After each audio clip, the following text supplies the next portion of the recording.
नमस्कार दोस्तों, मैं जैनेंद्र कुमार सिंह रेलवे एम्प्लॉय आप लोग का जेसिंग क्लासेस में स्वागत करता हूं। आशा करता हूं आप सभी अच्छे होंगे। सालों बाद रेलवे में नॉन टेक्निकल पॉपुलर कैटेगरी यानी एनटीपीसी की भर्ती आई है। आई होप आप सभी ने अपना फॉर्म अप्लाई कर दिया होगा। इस वीडियो में हम लोग बात करने वाले हैं कि रेलवे में जो ग्रेजुएशन लेवल पे भर्ती आई है NTPC non technical popular category की, इसका एग्ज़ाम कब होगा, एग्ज़ाम का पैटर्न क्या रहने वाला है, कितना एग्ज़ाम होगा, उसके अकॉर्डिंग सिलेबस क्या रहने वाला है, जब मेडिकल टेस्ट होगा तो मेडिकल टेस्ट में क्या क्या जांच किया जाएगा, कौन से पोस्ट के लिए कौन सा मेडिकल कैटेगरी अनिवार्य है। तो यदि आप लोगों ने एनटीपीसी 2024 का फॉर्म अप्लाई किया है तो ये वीडियो आपके लिए काफ़ी इंपॉर्टेंट है। पूरे वीडियो को आपको ध्यान से देखना है और यदि अभी तक आप लोगों ने चैनल को सब्सक्राइब नहीं किया है तो कर लें, ताकि जो भी रेलवे के आगे के अपडेट हो उसकी सही और ऑफिशियल जानकारी आपको मिल सके। तो दोस्तों, आप लोग यहाँ पे देख सकते हैं, ये आपका ग्रेजुएशन लेवल पे वैकेंसी 8113 पदों पे आई है, जिसमें टोटल 5 तरह के पोस्ट हैं। चीफ कॉमर्शियल कम ticket supervisor, station master, goods train manager, junior account assistant कम टाइपिस्ट और सीनियर क्लर्क कम टाइपिस्ट।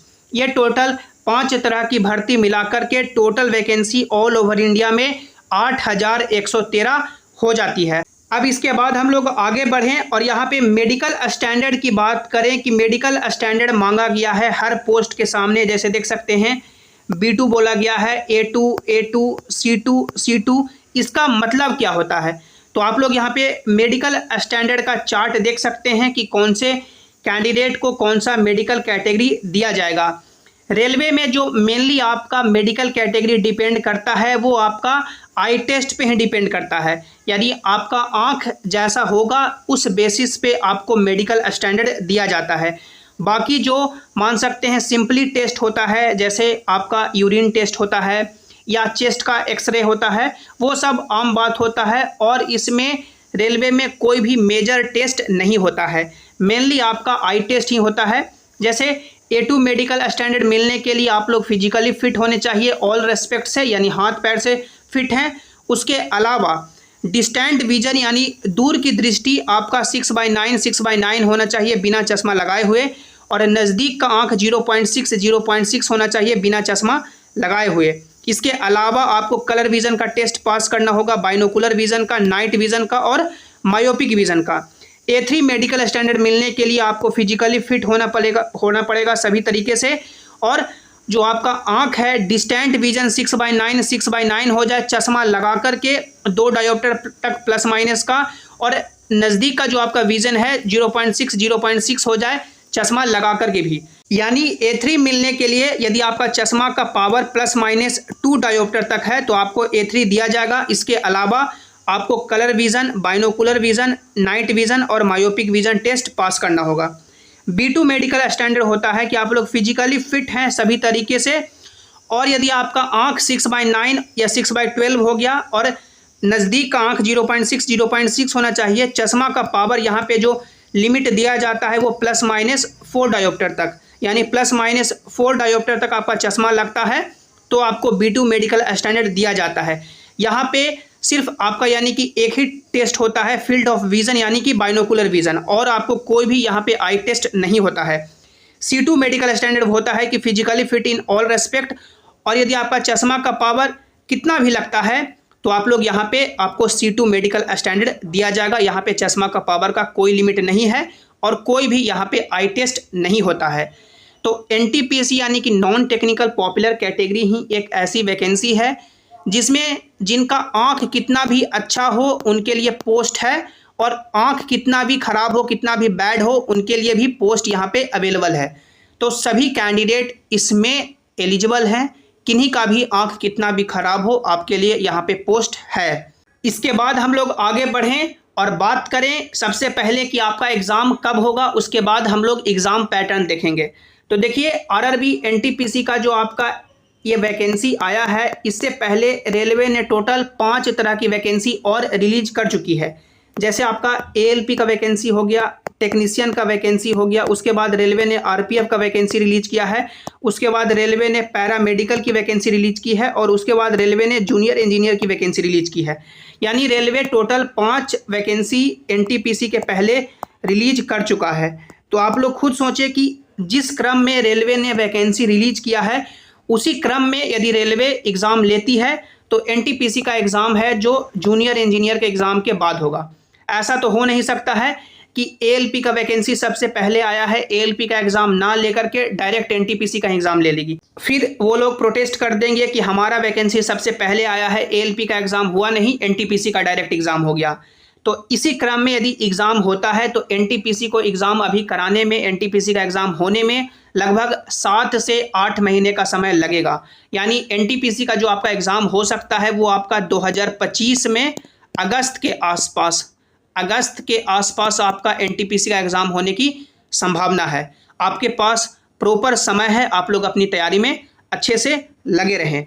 अब एग्ज़ाम पैटर्न की बात करते हैं तो देखिए, सबसे पहले आपका CVT 1 एग्ज़ाम होगा। CVT 1 एग्ज़ाम है जो आपका क्वालिफाइंग इन नेचर होगा, यानी कि आपको ये पास करना ही होगा।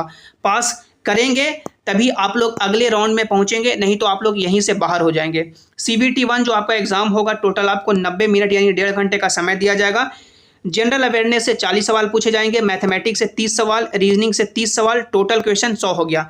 निगेटिव मार्किंग आपका यहाँ पे 1/3 रहेगा। 100 क्वेश्चन 100 नंबर।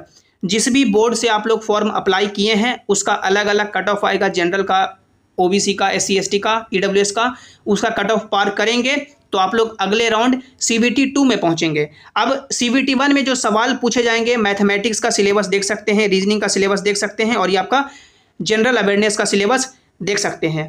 अब CVT 2 में पहुंचेंगे, कितने बच्चे पहुंचेंगे? तो जितनी वैकेंसी है उसका 15 टाइम्स कैंडिडेट है जो CVT 2 के लिए क्वालिफाई करेगा। अब CVT 2 में आपको अच्छे से एग्ज़ाम देना है, क्योंकि CVT 2 का जो आपका नंबर है वो आपको मेरिट बनने में काउंट होगा, यानी जो आपका मेरिट बनेगा वो CVT 2 से बनेगा।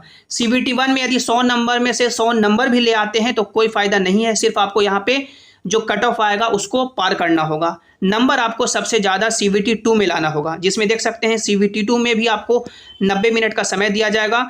जनरल अवेयरनेस से इस बार 50 सवाल, मैथमेटिक्स से 35 सवाल, रीजनिंग से 35 सवाल, टोटल 120 क्वेश्चन हो गया। 120 नंबर का निगेटिव मार्किंग आपका 1/3 रहेगा। सिलेबस देख सकते हैं मैथमेटिक्स का, रीजनिंग का और जनरल अवेयरनेस का। ये जो आपका मैथ्स, रीजनिंग और जनरल अवेयरनेस का सिलेबस है वो CVT 1 और CVT 2 का जो सिलेबस है वो प्योरली सेम है। यानी आप लोग मैथ्स, रीजनिंग और जनरल अवेयरनेस का ये जो सिलेबस है अच्छे से करेंगे तो फिर आपको और कुछ भी करने की ज़रूरत नहीं पड़ेगी। अब इसके बाद आप लोग आगे बढ़ेंगे तो देख सकते हैं जिन्होंने भी स्टेशन मास्टर, देख सकते हैं जिन्होंने भी स्टेशन मास्टर के लिए अपना प्रेफरेंस दिया है उनको एक और एग्ज़ाम देना होगा, कंप्यूटर बेस्ड एप्टीट्यूड टेस्ट। और जिन्होंने भी स्टेशन मास्टर का प्रेफरेंस नहीं दिया है, यानी ये जो टोटल 4 पोस्ट के लिए फॉर्म अप्लाई किए हैं उनका जो 100% मेरिट लगेगा वो CVT 2 से ही उनका मेरिट 100% लग जाएगा। लेकिन ये जो 2 पोस्ट है जिस पोस्ट में टाइपिंग जुड़ा हुआ है, जैसे सीनियर क्लर्क कम टाइपिस्ट और जूनियर अकाउंटेंट कम टाइपिस्ट, इसमें टाइपिंग स्किल टेस्ट देना होगा। इसका नंबर नहीं जुड़ेगा लेकिन आपको टाइपिंग देना होगा। तो समझ गए, ये जो आपका 4 पोस्ट है इसका 100% मेरिट है जो CVT 2 से लगेगा। ये जो आपका 120 नंबर में से जितना नंबर लाएंगे इसी के बेसिस पे फाइनल मेरिट लगेगा। लेकिन 2 पोस्ट के लिए टाइपिंग देना होगा, नंबर नहीं मिलेगा, सिर्फ पास करना होगा। अब यहाँ पे 2 पोस्ट के लिए जो आपका टाइपिंग होगा तो टाइपिंग का आप लोग स्पीड देख लें। यदि आप लोग हिंदी में टाइप करेंगे तो आपको 25 वर्ड पर मिनट का यहाँ पे स्पीड मांगा जाएगा और इंग्लिश में टाइप करेंगे तो 30 वर्ड पर मिनट का। ये जो आपको टाइपिंग का स्पीड मांगा जाता है ये आपको जब फॉर्म भर रहे हैं उसी समय आपको भरना होता है कि आप लोग हिंदी में टाइप करेंगे या इंग्लिश में टाइप करेंगे। तो ये टाइपिंग स्किल टेस्ट है जो पासिंग है, इसका नंबर नहीं जोड़ेगा, सिर्फ आपको पास करना होगा। अब यहाँ पे जो स्टेशन मास्टर का कंप्यूटर बेस्ड एप्टीट्यूड टेस्ट है यानी जो साइको का एग्ज़ाम है, इसका आप लोग देखें, इसका मेरिट बनने में वेटेज है, यानी 70% जो स्टेशन मास्टर में मेरिट बनने में दिया जाएगा वो CVT 2 को दिया जाएगा और 30% मेरिट है जो साइको को दिया जाएगा। साइको में वही होता है कि आपका एनालिटिकल एबिलिटी टेस्ट होता है, जैसे रीजनिंग के ही सवाल होते हैं फिगर टाइप के, उसको यानी कि आपको मान सकते हैं लिमिटेड टाइम जो आपको दिया जाता है उसमें अच्छे से स्कोर करना होता है, क्योंकि उसका नंबर आपको यहाँ पे 30% वेटेज दिया जाता है मेरिट बनने में। तो ये पूरा एग्ज़ाम पैटर्न है। सभी 4 जो पोस्ट है उसके लिए जो मेरिट बनेगा, 100% मेरिट बनेगा, वो CBT 2 से बनेगा 120 नंबर से, जो मैथ्स, रीजनिंग और जनरल अवेयरनेस पूछे जाएंगे।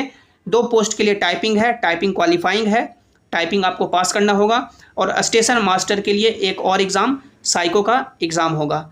तो ये पूरा एग्ज़ाम पैटर्न है जितने भी ग्रेजुएशन की भर्ती है, ग्रेजुएशन की वैकेंसी है उसके लिए। जो भी आपके मन में डाउट है आप लोग नीचे कमेंट में ज़रूर पूछें, और आप लोग नीचे कमेंट में ज़रूर बताएं कि आप लोग कौन से बोर्ड से फॉर्म अप्लाई किए हैं। और सभी इंपॉर्टेंट अपडेट के लिए आप लोग इस टेलीग्राम जेसिंग क्लासेस से भी ज्वाइन हो जाएं, ताकि जो भी अपडेट हो, जो भी नोटिस हो, यहाँ पर आपको मिल सके। लिंक आपको नीचे डिस्क्रिप्शन में दे दिया गया है। मिलते हैं अगली वीडियो में। Thanks for watching. Have an awesome day.